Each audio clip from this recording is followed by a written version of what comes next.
Ahora te proponemos un ejercicio de mayor complejidad.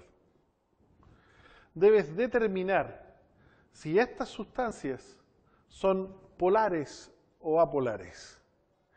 Vamos a comenzar trabajando con el dióxido de azufre. Lo primero que tenemos que hacer es dibujar su estructura de Lewis, incorporando la geometría. En estos ejercicios la geometría molecular tiene un rol, juega un papel muy importante. Bueno, me imagino que ya estarás experto en esas materias, por lo tanto, no dudarás en escribir esta estructura.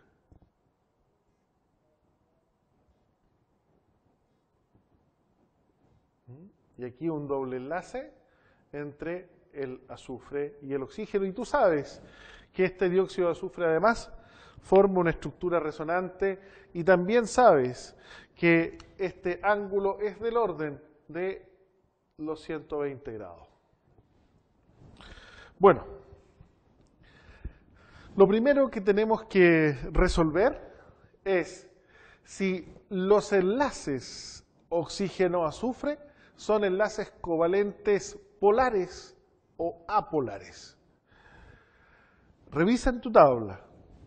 El oxígeno tiene una electronegatividad de 3,5 y el azufre una electronegatividad de 2,5.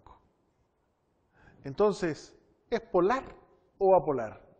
La diferencia de electronegatividad es igual a 1, mayor que 0,4, por lo tanto vamos a tener aquí un enlace covalente polar. La densidad de carga negativa sobre el oxígeno y la densidad de carga positiva sobre el azufre. Y el momento dipolar asociado a este enlace será el vector que va desde el azufre hacia el oxígeno. En el caso del otro enlace también tenemos un enlace covalente polar. También la densidad de carga negativa está sobre el oxígeno y la densidad de carga positiva sobre el azufre. Por lo tanto, tendremos aquí otro vector, otro momento dipolar, que va desde el azufre hacia el oxígeno. Para determinar si la molécula es polar o apolar, debemos hacer la suma vectorial de estos momentos dipolares. Quizás no tengas claro cómo hacer esta suma vectorial. Probablemente no te acuerdas del procedimiento o no lo conoces. Entonces te propongo una forma muy sencilla de obtener el resultado. Imagina que tienes un objeto y este objeto deseas arrastrarlo. Por lo tanto, tiras de él con una cuerda en esa dirección y un amigo tuyo tira de una cuerda en esa otra dirección. Dime, ¿hacia dónde crees que se va a mover ese objeto si ambos, tu amigo y tú, están tirando de ese objeto exactamente con la misma fuerza? ¿Hacia dónde se va a dirigir? ¿Tiene la respuesta? Perfecto. Es hacia abajo. Ese es, entonces, el resultado de esta suma vectorial. Lo mismo ocurre aquí. ¿Cuál es el resultado de sumar esos dos momentos dipolares de cada uno de los enlaces? El resultado es un momento dipolar que va desde el azufre hacia el oxígeno. Y en consecuencia, tenemos que la molécula dióxido de azufre es una molécula polar. Veamos el otro caso, el del dióxido de carbono. Tú sabes que el dióxido de carbono tiene esta estructura. Es una molécula lineal y entre el carbono y el oxígeno se forman enlaces covalentes, dobles, múltiples. Bueno, queremos determinar si la molécula es polar o apolar y lo primero que tenemos que hacer es ver si cada uno de estos enlaces es polar o apolar. Necesitamos electronegatividades, la del oxígeno 3,5, la del carbono 2,5. La diferencia de electronegatividad es 1, por lo tanto el enlace covalente es polar. Tenemos sobre el carbono una densidad de carga positiva, sobre cada oxígeno una densidad de carga negativa. O sea, aquí tenemos dos densidades de carga positiva. Los momentos dipolares asociados irán desde el carbono hacia el oxígeno. Bien, esta es una molécula que tiene enlaces covalentes polares, pero la molécula como un todo, ¿es polar? ¿Es apolar? Tenemos que hacer la suma vectorial. ¿Cuál es el resultado? Si tienes aquí un objeto, una mesa, por ejemplo, y tu amigo tira de este lado, tú tiras desde el otro, con la misma fuerza, ¿qué pasará con el objeto? ¿Se va a mover? Exacto, la respuesta es no. Y eso está indicando que el momento dipolar del dióxido de carbono es 0, el momento dipolar neto, el momento dipolar de la molécula.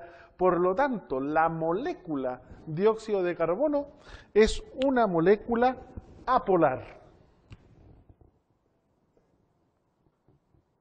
A diferencia de la molécula dióxido de azufre, que es polar. Ahora, veamos el caso C, el del sulfuro de hidrógeno. Tenemos que la estructura es análoga a la del agua. Reemplazamos el átomo de oxígeno por el átomo de azufre. ¿Es polar o apolar? Probablemente estés tentado de responder es polar porque se parece a la del agua. Pero lo primero que hay que hacer es ver si los enlaces covalentes son polares o apolares. Hidrógeno, electronegatividad 2,1. Azufre, electronegatividad 2,5. La diferencia es 0,4. En consecuencia, este enlace covalente es apolar y este otro enlace covalente también es apolar. Si los enlaces covalentes son apolares, nada que hacer. Automáticamente el momento dipolar neto será 0 y la molécula también será apolar. Aplica estos conceptos, estas descripciones en los otros problemas. Sé que te irá bien. Suerte. Y ahora te proponemos un nuevo ejercicio en el que buscamos que apliques el concepto de sustancia polar o sustancia apolar para predecir una propiedad física tan importante como el punto de ebullición. Tenemos aquí dos isómeros geométricos. Son dos sustancias que tienen exactamente la misma composición química. Ambos son dicloroeteno. Ambas sustancias son planas. En torno a cada carbono tenemos una geometría triangular plana. Pero ¿cuál es la diferencia? La orientación relativa de los átomos de cloro en la molécula. En el primer caso, compuesto trans, los átomos de cloro están en posiciones opuestas. En el segundo caso, compuesto cis, los átomos de cloro están hacia el mismo lado de la molécula.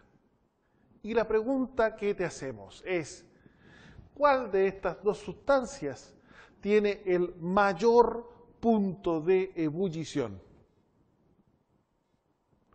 Te recuerdo que la ebullición es el proceso físico en el que una sustancia cambia de estado líquido a estado físico. Mientras más retenidas estén las moléculas en el estado líquido, mayor va a ser su punto de ebullición, pues se va a necesitar mayor energía para vencer esas fuerzas que la están reteniendo en este estado.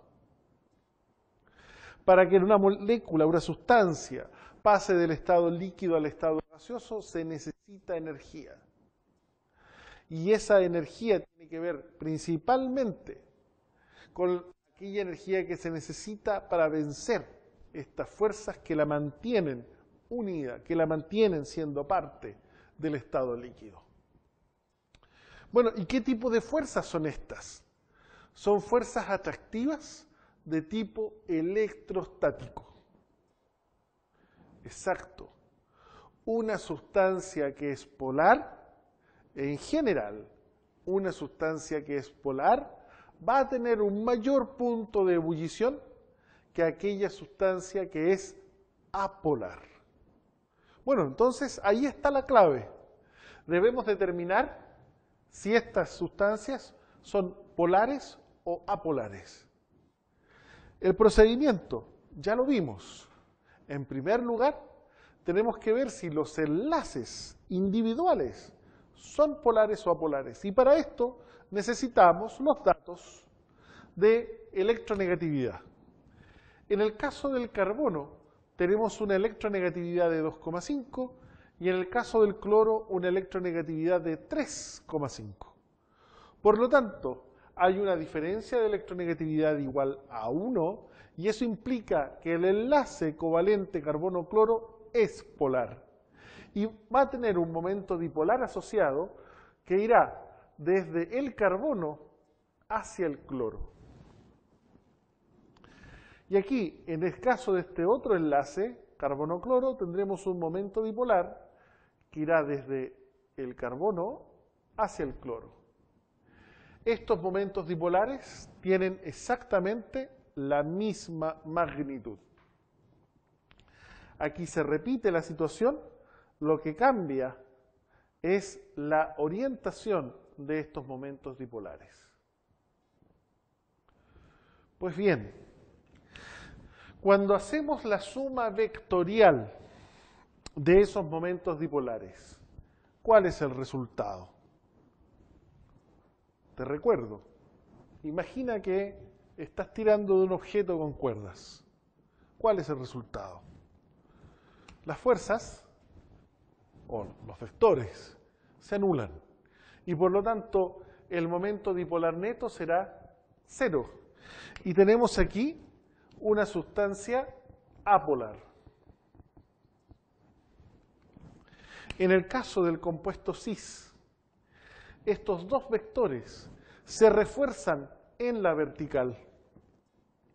Ese sería el vector resultante, un momento dipolar que va desde el carbono hacia los átomos de cloro.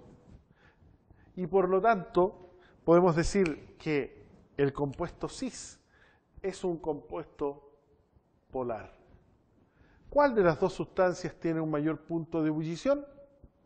Exacto. Tal como habíamos señalado, el cis-dicloroeteno tendrá un punto de ebullición mayor que el trans-dicloroeteno. Moléculas polares tienen mayores puntos de ebullición.